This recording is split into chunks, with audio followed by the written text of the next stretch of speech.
One day, the Fed Controller came to see Toby at the sheds. He had some important news for the old J70. Good morning, Toby. Good morning, sir. What brings you to Tidmouth? I've just been talking to Farmer McCall, and he said that the milking season is approaching. As such, the manager at Tidmouth Dairy is expecting a big increase in cheese and butter production. He wants to send the products by rail to Elsbridge Harbour, and I would like you to handle those trains for me. Yes, sir. I'd be happy to help. Excellent. That's the sort of talk I like to hear from my locomotives. Just one question, though. Why Elsbridge instead of Brendam or Knapford? Both ports are already very busy with other traffic. And besides, Elsbridge is already very close to the dairy, so the transfers shouldn't be too difficult. Okay, I guess that makes sense. Anyway, I've just about got steam up, so I'll be ready to leave for the harbour soon. Should I take Henrietta on the dairy shunt with me? With all due respect, I don't think that would be necessary. I'd ask Fergus if he can cover for your work on the Farquhar branch. I guess that's alright, sir. I haven't met Fergus before, but I've heard that he's a good bloke. Jolly good. I'll be off to the station to catch my train back to Knapford, so I'll see you later, Toby. Goodbye, sir, and safe travels too. It didn't take long for Toby's boiler to come round to working pressure, and he soon got underway to Elsbridge. Later that morning, Toby got stuck into the dairy shunt.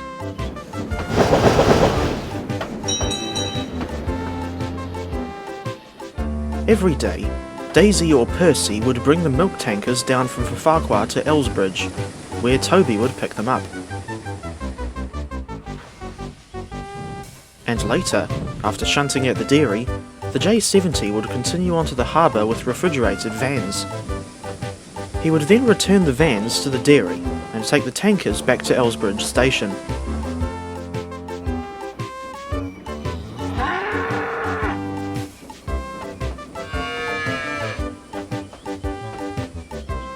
The NWR's number 7 liked the Elsbridge Harbour line, even though his busy schedule didn't give him much time to admire the scenery.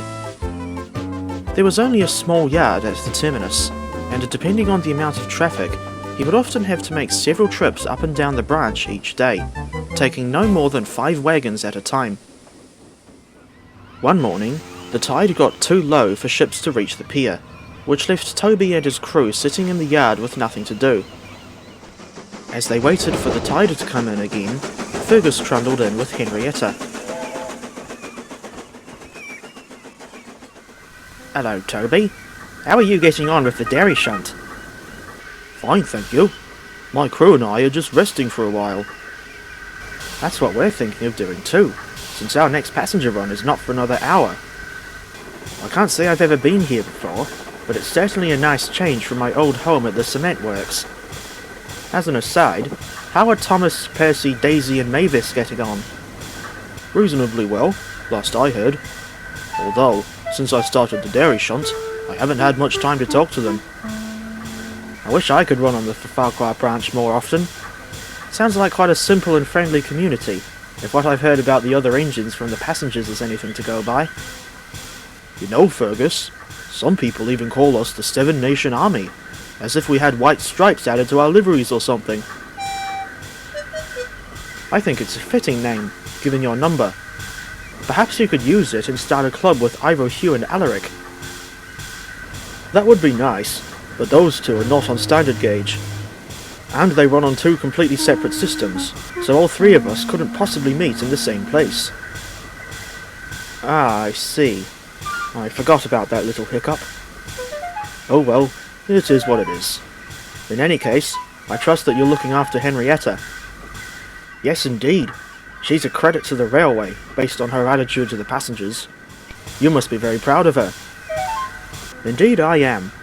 My time on the Wisbeach and Up Rail tramway would have been much harder without her. Hey up, Toby. I don't mean to cut the conversation short, but I think we need to get back to the dairy soon. The manager wants to have a word with you. Alright, if you insist. It was nice talking to you, Fergus. Likewise, Toby. See you later. When Toby got back to the dairy, he found the manager looking anxious. What's the matter, Mr. Cooper? The churner broke down this morning, and butter production ground to a halt as a result. I don't suppose you could go to Crovan's Gate and fetch some new parts for us? Well, I'm not sure what a railway workshop would have to do with dairy factory maintenance, but I'll see what I can find. And perhaps you could get some staffers to churn the butter by hand until the machine is fixed. I mean, it's certainly not as fast as using a proper churner, but it's better than nothing. Good idea, Toby. They can be like Weird Al Yankovic in the Amish Paradise music video. Okay, I don't understand that reference, but I'll be on my way to Crovan's Gate regardless. 1 hour later, Ivo Hugh was shunting at Crovan's Gate. He got quite a surprise when he saw who was waiting in the transfer siding. Hello, Toby! What are you doing here? Waiting to collect some new parts for the machinery at Tidmouth Dairy. Oh, I see. But why are you sitting here instead of over in the workshop siding? I have no idea, but I did see Jeff hard at work in the yards when I arrived, so I dare say he's too busy to sort out the factory supplies. Is this a special commission from the dairy manager or something?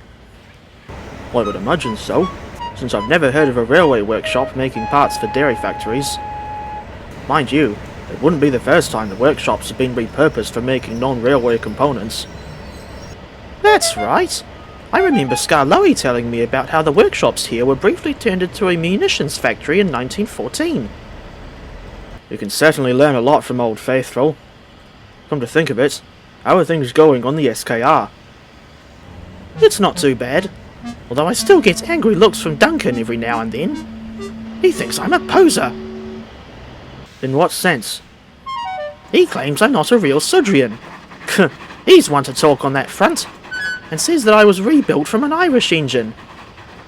So what you're saying is that he thinks you're just like Tom Rolt on the Tallaghline Railway. Exactly. It drives me up the wall, given that I was actually a new build finished in 1996, and proud of that fact and all. So you should be. As for how to deal with Duncan, I suggest either ignoring him or asking Duke to help confront him directly. Thank you, Toby. I'll make sure to take that advice on board, so to speak. I need to get back to my shunting now, so I'll leave you to it. Cheers, Ivo. I'll talk to you later. And with that, the two number 7s went their separate ways. Half an hour later, Jeff the Class 47 had arranged the wagons for Toby, and the NWR's number 7 puffed away for the return trip to Tidmouth Dairy.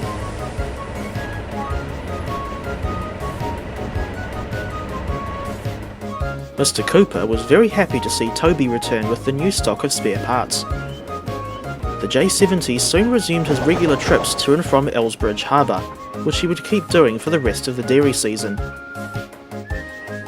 Once the season was over, Toby went back to his normal passenger and freight runs on the Farquhar branch. He met Fergus one more time at Elsbridge, where Henrietta was excitedly awaiting the J70's return. As he trundled back up the branch, he got cheerful greetings from Thomas and the other soldiers in the Seven Nation Army, as it were. Toby was lucky to have such a pleasant branch line as his home, and wouldn't exchange it for anything else.